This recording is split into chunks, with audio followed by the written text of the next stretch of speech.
हळद गुणी बाबा पहिला हळद असं डोक्यावर ना फक्त डोक्यावर पायावर पायाजवळ सोडायचं. पायाजवळ सगळ्यांना डोक्याला पायावर चांगली बुद्धी द्या आम्हाला.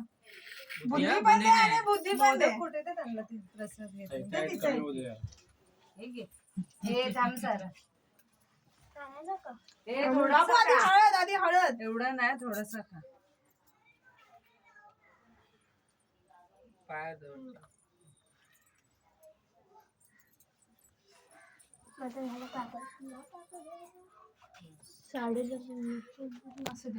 स्वरा नीट उभे राहा. हाताने ताण डोकं टेकव. आकाश. तिथं पण डोकं टेकव. हे प्रसाद देते का मामा? हे घे मामी प्रसाद देते घे. चला आता गाडी जवळ उभे राहा. नाही तर परत बाहेर गेल्यावर शोधायला लागेल. डोकं जागेवर येऊ दे, मोबाईल सुटू दे. मोबाईल गेला कुठे पण? हे? मोबाईल तर स्विच ऑफ तूच केलाय मला माहिती आहे ना. विसर्जन करायचं टाकला फुलं काल सोडलं त्याचं. माहिती आहे मला.